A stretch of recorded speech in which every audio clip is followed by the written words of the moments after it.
आप भी उपयोगी है। शैलजा 7वीं में पढ़ती है। वह एक औसत छात्रा है। वह शायद ही कभी स्कूल मिस करती है। वह समय की पाबंद भी है।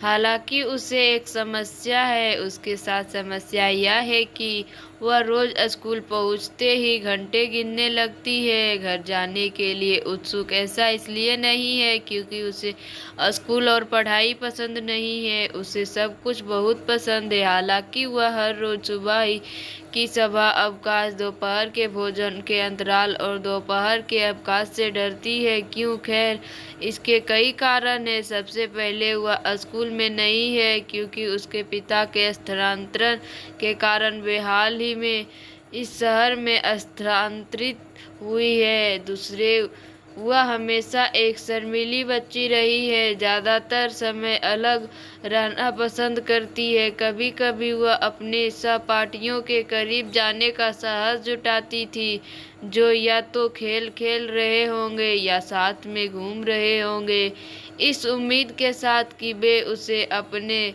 साथ आने के लिए आमंत्रित करेंगे। लेकिन ज्यादातर समय वह एक खोज लेती थी। लेकिन ज्यादातर समय वह एक ऐसी जगह ढूंढ लेती थी जहां वह जा सके और बस खुद करके साथ बैठ सके। नतीजतन उसका कोई दोस्त नहीं था। तीसरा, वह अपनी कमजोर दृष्टि के कारण पहने जाने वाले चश्मे के बारे में बहुत सोचती रहती है।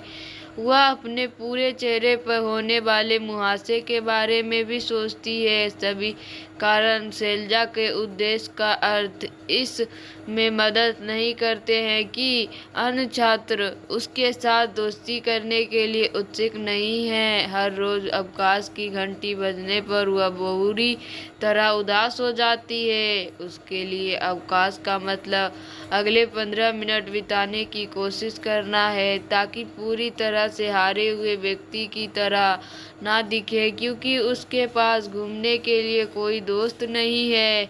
उसे अस्वीकृति के अपने डर का सामना करना कठिन लगता है। उसका आत्मसम्मान बहुत कम है। वह अक्सर सोचती है, मैं माजा किया दिखती हूँ और मैं शर्मीली और आरक्षित हूँ। मुझे अन्य छात्रों से संपर्क करने में कोई विश्वास नहीं है। इसके अलावा दूसरे मुझसे बात क्यों करना चाहेंगे? मैं सिर्फ एक साधारण लड़की हूँ जिसमें कोई खास गुण नहीं है।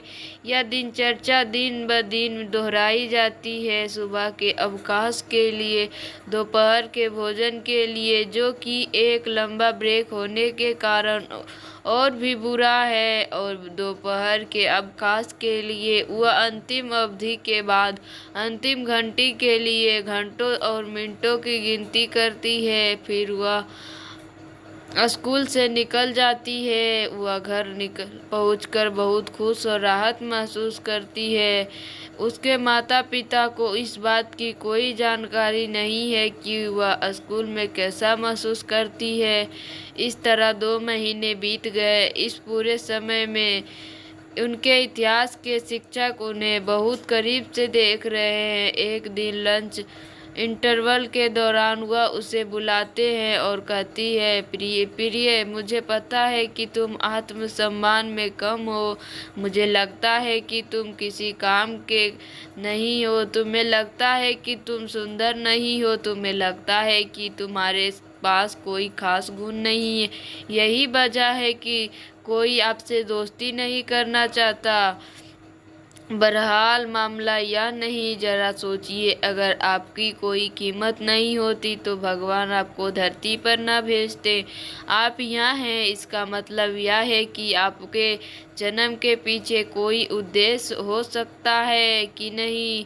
आप अभी इसके बारे में बहुत स्पष्ट ना हो, लेकिन आश्चर्य रहे कि एक निश्चित उद्देश्य है। एक दिन आप सीखेंगे कि यह क्या है, तो बहुत खुश हो जाओ। अपने बारे में अच्छा महसूस करें। आप जो भी करें उसमें अपना सर्वश्रेष्ठ दें। साथ ही अपनी गलतियों को पहचानना सीखें और खुद को सुधारने की कोशिश करें। या आपको मजबूत बनने में मदद करेगा। सेल्जा समझ गई है उसके शिक्षक का क्या मतलब है। उस दिन के बाद से उसने अपनी कमियां या कमजोरियों को दूर करने का निरंतर प्रयास करती है। आज वह उच्च आत्मसम्मान वाली एक बदली हुई व्यक्ति है और वह इसके लिए अपने इतिहास के शिक्षक का बहुत एहसासमंद है। धन्यवाद दोस्तों। अगर मेरी कहानी पसंद आए तो मेरे चैनल को सब्सक्राइब कीजिए, ज़्यादा से ज़्यादा शेयर कीजिए।